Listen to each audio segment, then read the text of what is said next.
Tuhan firman-Mu ajaib, kekal meski gunung menghilang. Tiada huruf yang gagal, tak terpatahkan siasat. Hidup seperti-Mu ya Allah, lebih dari emas.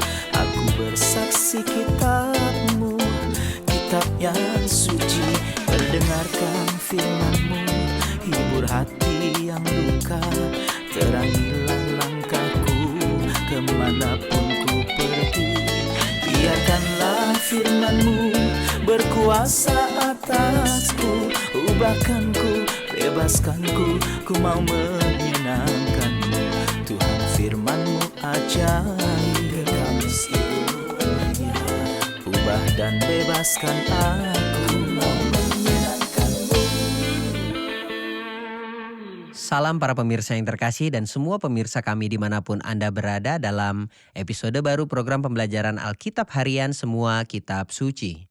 Kita masih mempelajari kitab Mazmur, kitab puisi kedua dalam Perjanjian Lama, dan kita telah mencapai kitab Mazmur 90. Dengan kita telah sampai pada Mazmur 90, kita memulai kitab keempat dari 5 kitab Mazmur.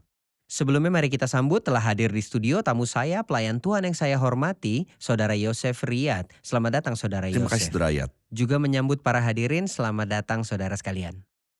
Saudara Yosef, sebelum kita mempelajari Mazmur 90, kami telah mengunggah pertanyaan di halaman Facebook kami dan kami bertanya ayat apa yang paling menyemangati Anda dalam kitab Mazmur. Sebenarnya kami telah menerima cukup banyak kontribusi.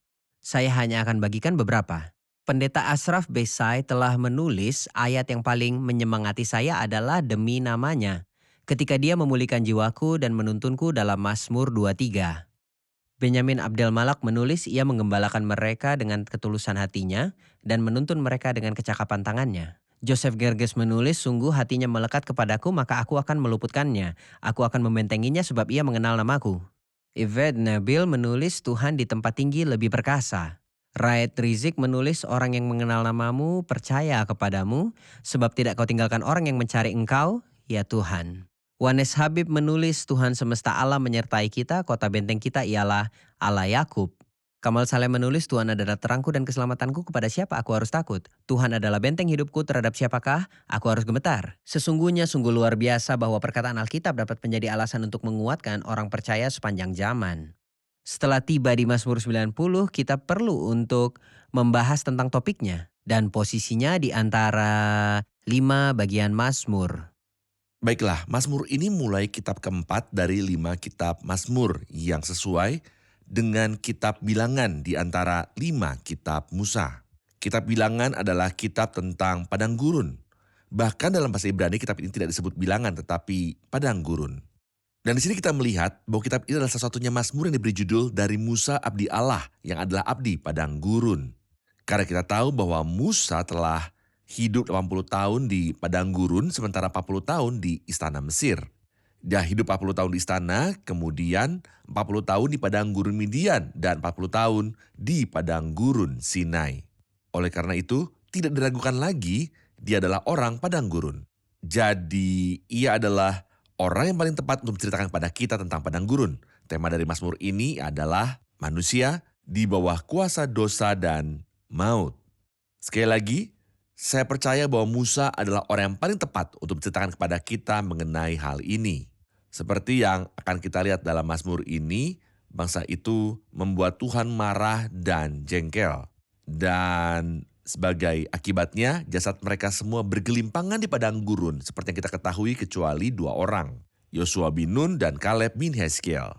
Di sini ia berbicara tentang manusia yang berada di bawah penghakiman maut, karena jasad seluruh generasi yang keluar dari Mesir bergelimpangan di padang gurun. Seperti yang saya katakan, dengan pengecualian hanya 2 orang. Karena itu ia berkata, dan karena kehangatan amarahmu kami terkejut, engkau marah kepada kami. Dan tentu saja kemarahan Allah adalah kemarahan yang dibenarkan. Jadi dia berbicara tentang manusia secara umum, kedangkalan manusia, kerapuan manusia, dan masa hidup manusia yang singkat di bawah dosa dan maut. Namun dia juga menjelaskan tentang orang-orang duniawi saat berjalan di padang gurun, perjalanan di padang gurun, bagaimana orang-orang itu di bawah dosa dan maut. Tepat. Saya akan bacakan beberapa ayat dan kembali dengan sebuah pertanyaan. Mazmur pasal 90, doa Musa abdi Allah. Tuhan, Engkaulah tempat perteduhan kami turun-temurun.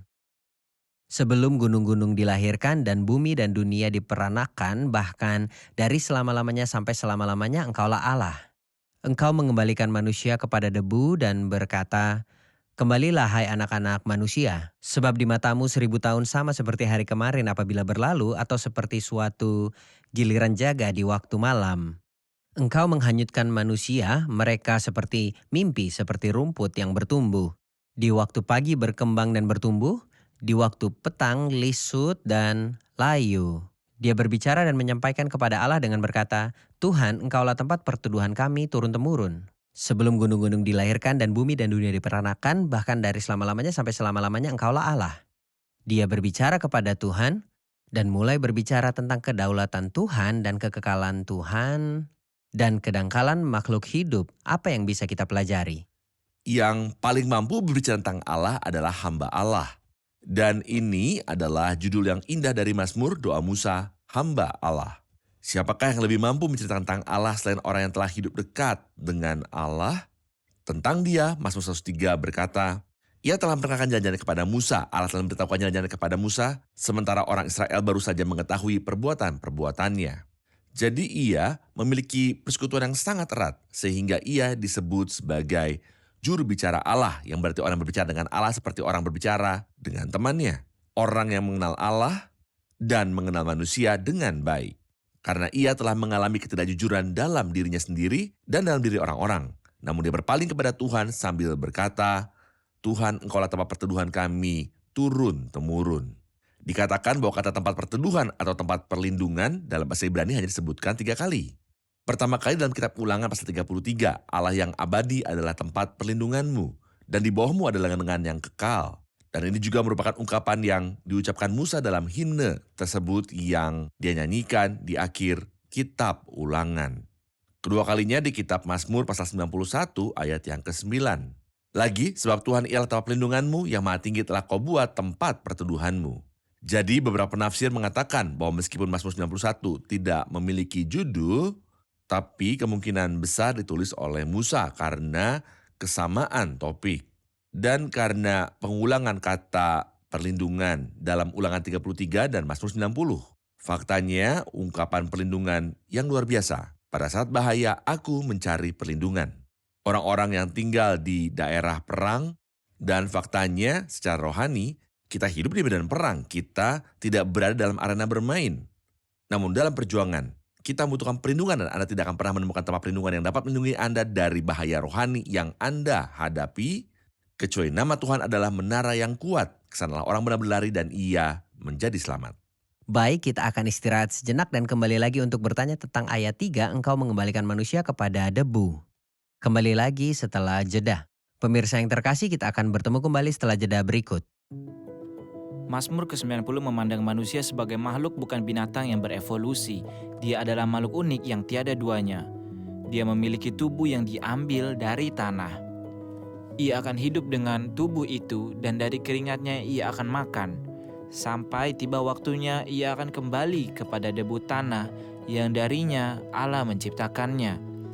Inilah gambaran manusia, tetapi berbeda dengan keterbatasan manusia. Dan hari-harinya yang singkat di hadapan kita disoroti keabadian Allah yang kekal. Karena Tuhan telah ada sejak titik tak terhingga di masa lalu dan akan tetap ada hingga masa depan yang tak akan pernah terhingga. Berkuasa atasku, ubahkanku, bebaskanku, ku mau menyenangkanmu. Tuhan firman-Mu ajaib, kekal meski ubah dan bebaskan aku, mau menyenangkanmu. Kembali lagi pemirsa yang terkasih, kita akan melanjutkan pelajaran kita tentang Mazmur 90. Saudara Yosef setelah ia berbicara tentang Allah, bahkan dari selama-lamanya sampai selama-lamanya Engkaulah Allah, dia berkata tentang manusia, Engkau mengembalikan manusia kepada debu. Apa yang bisa kita pelajari? Kekekalan Allah dan kefanaan serta kerapuhan manusia. Ketika Tuhan berfirman kepada manusia di taman, "Jangan makan buah pohon ini, nanti engkau pasti mati." Manusia itu memakan buah pohon itu. Maka berfirmanlah Tuhan Allah kepada Adam, "Sebab engkau debu dan engkau akan kembali menjadi debu. Ketika kita membaca kitab Pengkhotbah, kita mendapatkan sebuah cahaya baru. Ia berkata, dan debu kembali menjadi tanah seperti semula dan roh kembali kepada Allah yang mengaruniakannya. Jadi manusia bukan hanya sebuah tubuh, dia juga memiliki jiwa. Jiwa pada saat kematian kembali kepada Tuhan, sementara tubuh kembali menjadi debu, dan saya pikir inilah yang dikatakan di sini dalam ayat 3. Engkau mengembalikan manusia kepada debu. Maksudnya adalah tubuh kembali menjadi debu yang darinya ia awalnya diambil. Dan berkata, kembalilah hai anak-anak manusia. Di sini ia berbicara tentang roh yang akan kembali kepada Allah yang memberikannya.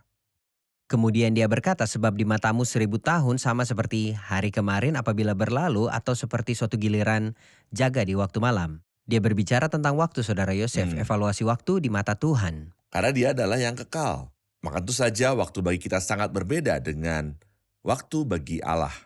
Bagi kita 1000 tahun adalah waktu yang sangat lama karena kita hidup selama puluhan tahun, hanya puluhan tahun dan tidak lebih. Sangat jarang ada orang yang bisa hidup lebih dari 100 tahun. Jadi ini puluhan tahun, 1000 tahun bagi kita adalah waktu yang sangat lama. Ketika seseorang kembali ke 1000 tahun yang lalu, bagaimana keadaan dunia? Sangat berbeda dengan dunia yang kita tinggali saat ini. Tetapi apakah arti 1000 tahun bagi Tuhan? Di sini dia berkata, sebab di matamu 1000 tahun sama seperti hari kemarin apabila berlalu. Tidak hanya seperti kemarin atau seperti suatu giliran jaga di waktu malam. 1 jam berarti 1 bagian dari malam. Dikatakan bahwa orang Yahudi biasa membagi malam menjadi 3 atau 4 jam sehingga terdiri dari beberapa jam. 1000 tahun bagimu bukan seperti malam, tetapi seperti jam tangan, bagian dari malam. Di sini juga berkata mereka seperti mimpi, seperti tidur siang, hanya tidur siang. Dan dia berbicara tentang kedangkalan manusia sekali lagi. Di pagi hari mereka seperti rumput yang tumbuh. Di pagi hari ia tumbuh subur dan tumbuh. Pada malam hari pohon itu ditebang dan layu. Artinya manusia tidak lain hanyalah rumput. Karena rumput di ladang yang hari ada dan besok dibuang ke dalam api. Manusia tidak lain adalah rumput. Betapa hebatnya dia. Tidak peduli betapa hebatnya dia. Jadi Yesaya pasal 40 mengatakan, pastinya masyarakatnya rumput. Rumput layu, bunga layu. Namun firman Allah kita tetap teguh untuk selama-lamanya. Baik, kita akan mendengar pertanyaan dari para pemirsa. Ada yang punya pertanyaan? Saya punya pertanyaan tentang ayat 7. Sungguh kami habis lenyap karena murkamu dan karena kehangatan amarahmu kami terkejut engkau menaruh kesalahan kami di hadapanmu. Ada ayat yang mengatakan kesalahan mereka dan tidak lagi mengingat dosa-dosa mereka. Apakah dosa di hadapannya diampuni atau dilupakan? Sebagai prinsip, Allah melihat segala sesuatu dan tentu saja dia harus meminta pertanggungjawaban manusia atas segala sesuatu yang dia lihat. Sebagai prinsip Allah melihat segala sesuatu, tentu saja dia harus meminta pertanggungjawaban manusia atas segala sesuatu yang dia lihat. Tetapi Allah dalam kasih karunia yang melimpah turun tangan dengan penebusan. Apakah penebusan itu? Menyelubungi dan menutupi. Apa yang diselubungi dan tutupi?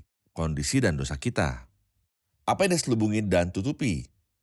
Kondisi kita dan dosa-dosa kita. Oleh sebab itu tanpa penebusan engkau menaruh kesalahan kami di hadapanmu. Dan dosa kami tersembunyi dalam cahaya wajahmu.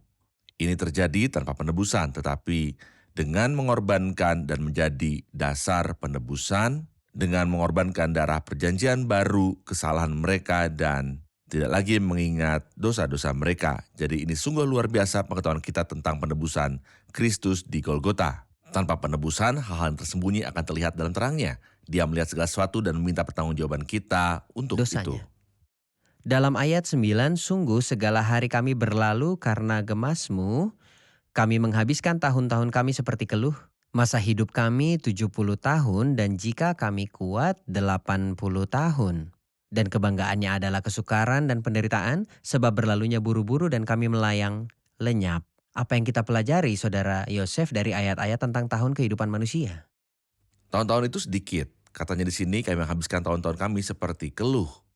Jika Anda membuat perhitungan sederhana, seandainya jumlah manusia hampir 2 juta dan seluruh generasi yang keluar dari Mesir meninggal sepanjang 40 tahun. Dan Anda bisa bayangkan berapa banyak pemakaman setiap hari. Maksud saya setiap hari.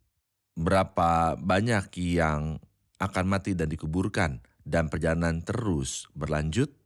Ini menakutkan sementara mereka sedang dalam perjalanan. Karena itu ia berkata, dalam ayat 7, sungguh kami habis lenyap karena murkamu dan karena kehangatan amarahmu kami terkejut. Tentu itu menakutkan. Kemudian ia berkata, masih hidup kami 70 tahun dan jika kami kuat 80 tahun. Kita dapat melihat ajaran yang indah dalam ayat ini. Meskipun ini menunjukkan kepada kita betapa pendeknya umat manusia. Tetapi, jika kita ingat bahwa Musa hidup selama 120 tahun, 40 tahun di istana, dan 80 tahun di padang gurun, seolah-olah dia menghapus 40 tahun di istana. Dan hanya mempertimbangkan tahun-tahun di padang gurun ketika ia berada dalam persekutuan dan hubungan yang erat dengan Allah. Ia tidak salah setelah dewasa menolak disebut sebagai anak putri Firaun karena ia lebih suka menderita sengsara dengan umat Allah daripada untuk sementara menikmati kesenangan dari dosa dan menganggap penghinaan karena Kristus sebagai kekayaan yang lebih besar daripada semua harta Mesir. Apa maksudnya kami menghabiskan tahun-tahun kami seperti keluh? Apa arti keluh? Setelah kehidupan berakhir, apa yang tersisa dari seorang manusia? Sebuah cerita yang bisa diceritakan tentang dia. Entah dia adalah seorang pria yang baik, orang yang saleh, yang takut akan Tuhan, dan dia orang yang jahat dan tidak adil. Hidup selalu merupakan sebuah cerita, tetapi betapa indahnya cerita itu ketika bersama Kristus. Cerita ini diberi makna yang tidak ternilai ketika saya menghabiskan hidup saya bersama Kristus. Dan jika manusia menghabiskan hidupnya jauh dari Kristus, cerita itu akan menjadi sangat singkat seperti helaan nafas. Ya. Ketika dia berkata sebab berlalunya buru-buru dan kami melayang lenyap seperti burung, siapakah yang mengenal kekuatan murkamu sebab seperti takut akan engkau demikianlah murkamu. Ajarlah kami menghitung hari-hari kami sedemikian hingga kami beroleh hati yang bijaksana. Dia memiliki sebuah permintaan setelah dia tahu bahwa hari-hari itu singkat. Tanggapan Anda, Saudara Yosef? Saya akan katakan dia pernah berkata sebelumnya masih hidup kami 70 tahun. Tetapi dia ingin mengatakan semoga kita tidak menghitung hidup dalam hitungan tahun. Memang salah satu penyair berkata, hidup tidak dihitung dalam hitungan tahun. Namun sebelum penyair itu mengatakan makna yang indah ini, Musa mendahuluinya dan berkata, kami tidak menghitung hidup kami dalam tahun, tetapi kami menghitung hidup kami dalam hitungan hari. Maka ajarilah kami untuk menghitung hari-hari kami. Maka perhitungan kata menghitung bukan menghitung hari kami, tetapi mencatat hari-hari kami. Memberi nomor berarti mengklasifikasikan hari-hari. Hari-hari yang hilang dari kita dan tidak ada nilainya ketika kita jauh dari Tuhan. Dan ada hari-hari yang meskipun sangat singkat tetapi memiliki nilai yang sangat besar ketika kita melayani Tuhan di dalamnya. Saya pernah mendengar tentang sebuah negara yang ketika seorang telah meninggal, mereka mengatakan bahwa usianya 80 tahun dan dia hidup selama 5 tahun. Apa arti dari 80 tahun dan 5 tahun? Mereka telah sepakat bahwa setiap jasa yang Anda lakukan untuk negara dihitung. Dan semua yang kau jalani untuk dirimu sendiri tidaklah dihitung. Jadi mereka mengatakan bahwa seorang meninggal pada usia 80 tahun dan hidup selama 5 tahun. Jika kita menerapkan ide ini dalam kaitan dengan pelayanan kepada Tuhan kita. Pada usia berapa kita meninggal dan berapa tahun Sebenarnya kita saya tidak hidup. tahu apa yang akan tersisa bagi kita, Saudara Yosef. Ketika Anda berbicara, saya teringat situasi dalam Ibrani 11 mengenai orang-orang yang dikatakan tentang mereka karena iman maka mereka telah melintasi Laut Merah sama seperti melintasi tanah kering, sedangkan orang-orang Mesir tenggelam. Karena iman maka runtuhlah tembok-tembok Yeriko setelah kota itu dikelilingi 7 hari lamanya. Dan ada 40 tahun yang hilang di antara kedua peristiwa itu. Seolah-olah Tuhan tidak menghargai tahun-tahun yang berlalu tanpa iman. Ini Nasihat adalah tahun Anda- yang dimakan oleh belalang kembara. Ya, belalang kembara telah makan. Dari nasihat Anda saya berharap bahwa setiap jerih payah untuk Tuhan dicatat di daftar kemuliaan dan kerja keras kita tidak sia-sia di dalam Tuhan. Di dalam Tuhan. Mari kita rehat sejenak dan kembali lagi untuk menerima pertanyaan dari pemirsa. Pemirsa yang terkasih, kita bertemu kembali setelah jeda berikut ini. Bahkanku, bebaskanku, ku mau menyenangkanmu. Tuhan firman-Mu ajaib, kekal seluruhnya. Ubah dan bebaskan aku, mau menyenangkanmu. Kita kembali lagi dan kali ini kita menerima pertanyaan dari para pemirsa. Ayat 14, kenyangkanlah kami di waktu pagi dengan kasih setiamu. Apa yang dimaksud dengan di pagi hari? Apa yang dimaksud pada waktu pagi dan mengapa mengaitkannya dengan kepuasan dari belas kasihan di waktu pagi? Saya pikir mulai dari ayat 13 hingga akhir Mazmur, ia telah berpindah ke pemikiran lain yang sebuah pemikiran nubuat. Seperti ketika jasad umat itu jatuh di padang gurun, mereka akan mengalami padang gurun yang lain. Kita akan bacanya dalam nubuat Yeskiel pasal 20. Tetapi setelah murka dan kemarahan sepanjang malam, pagi akan datang, atau matahari akan terbit, dan dengan itu datanglah kesembuhan. Izinkan saya membacakan apa yang tertulis dalam Yeskiel pasal 20. Mulai dari ayat 33, demi aku yang hidup demikianlah firman Tuhan Allah, aku akan memerintah kamu dengan tangan yang kuat dan lengan yang teracung dan amarah yang tercurah. Aku akan bawa kamu keluar dari tengah bangsa-bangsa dan mengumpulkan kamu dari negeri-negeri, di mana kamu berserak dengan tangan yang kuat dan lengan yang teracung dan amarah yang tercurah. Dan aku akan membawa kamu ke padang gurun bangsa-bangsa, bukan di hutan belantara Sinai. Dan di sana aku akan berperkara dengan kamu berhadapan muka, seperti aku berperkara dengan nenek moyangmu di padang gurun tanah Mesir. Begitulah aku berperkara dengan kamu, demikianlah firman Tuhan Allah. Aku akan membiarkan kamu lewat dari bawah tongkat gembalaku, dan masukkan kamu ke kandang dengan menghitung kamu. Aku akan memisahkan dari tengah-tengahmu orang-orang yang memberontak dan mendurhaka terhadap aku. Aku akan membawa mereka keluar dari negeri tempat mereka tinggal sebagai orang asing, tapi tanah Israel, mereka tidak akan masuk, dan kamu akan mengetahui bahwa akulah Tuhan. Ini dari sisi kenabian. Mereka masih berada di padang gurun dan tidak semua yang akan keluar dari bangsa-bangsa dari Rusia, Cina, atau Ethiopia. Akan memasuki tanah perjanjian, tetapi semua jasad para pemberontak akan jatuh di padang gurun. Tetapi ada suatu pagi, dan di pagi hari ada belas kasihan. Dan Tuhan akan memerintah mereka dengan kasih karunia selama 1000 tahun. Apakah padang gurun adalah masa kesengsaraan besar yang akan dilalui manusia? Akhir kesengsaraan besar, Akhir kesengsaraan karena besar. bagi kedua suku itu mereka akan melewati kesengsaraan besar. Tetapi untuk 10 suku mereka akan datang pada akhir kesengsaraan besar. Tetapi mereka akan melewati padang gurun ini dan akan dihakimi. Dan pemberontak akan dibunuh. Sedangkan orang yang taat dan takut akan Tuhan akan masuk ke negeri itu. Dan ketika dia membuat mereka lewat di bawah tongkat, ini adalah perannya sebagai Ya. gembala yang akan mengumpulkan domba-domba untuk masuk ke dalam berkat-berkat 1000 tahun. Tepat. Oleh karena itu dalam ayat 15, buatlah kami bersukacita seimbang dengan hari-hari engkau menindas kami, seimbang dengan tahun-tahun kami mengalami celaka. Apakah dia berbicara tentang mengganti hari-hari penghinaan atau bahwa sebanyak hari-hari penghinaan akan ada sukacita dengan hari-hari engkau menindas kami? Tidak, sebenarnya itu sebanding dengan hari-hari, tetapi tidak dari hari ke hari. Sebab penderitaan ringan yang sekarang ini mengerjakan bagi kami kemudahan kekal yang melebihi segala-galanya, jauh lebih besar daripada penderitaan kami. Ini berarti penderitaan sangat terbatas jika dibandingkan dengan kemuliaan.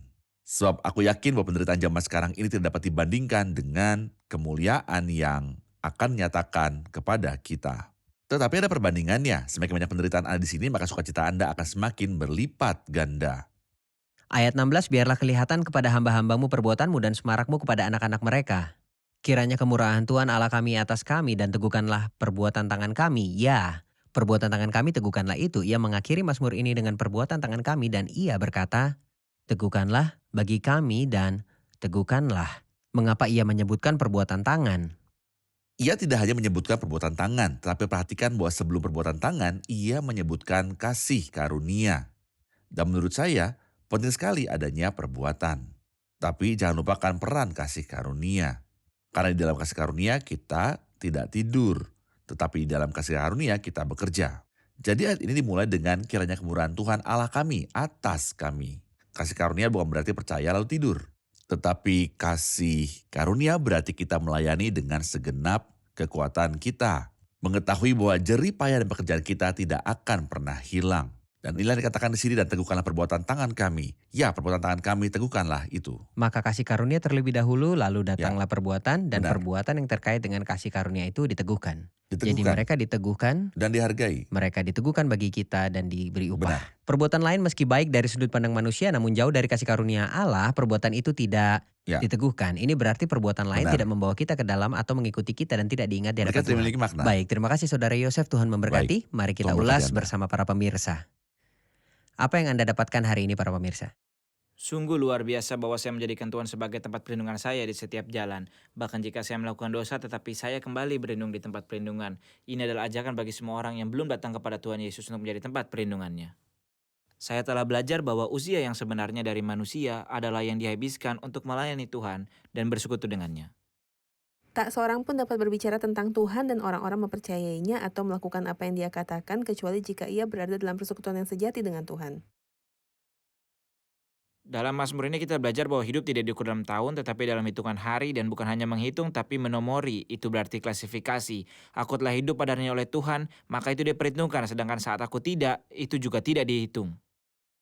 Nama Tuhan itu menara yang kuat, kita berlindung dalam Dia terutama pada saat pergumulan ataupun masalah yang banyak. Terima kasih, Tuhan memberkati. Terima kasih Saudara Yosef, Tuhan memberkati.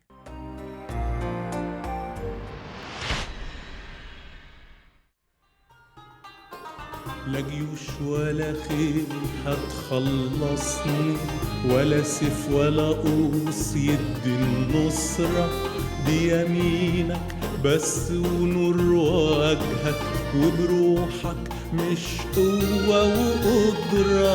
لا جيوش ولا خيل هتخلصني، ولا سيف ولا قوس يدي النصرة، دي يمينك بس ونور وجهك، وبروحك مش قوة وقدرة.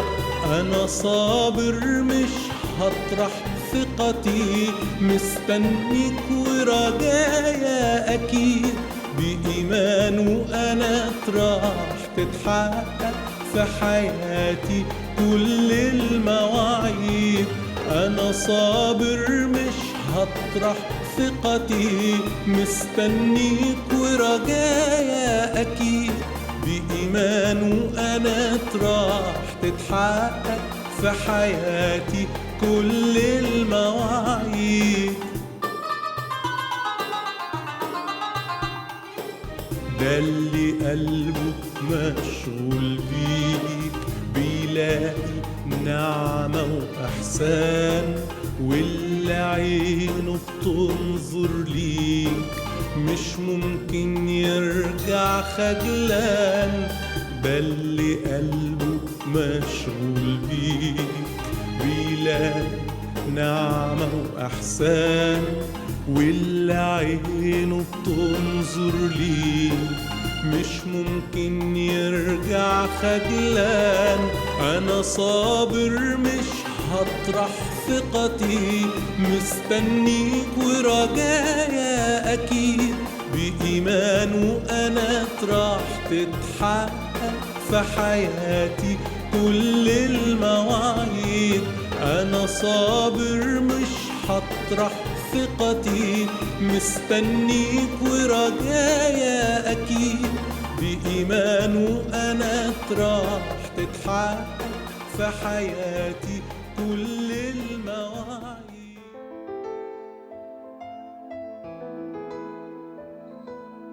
Tuhan firman-Mu ajaib, kekal meski gunung menghilang.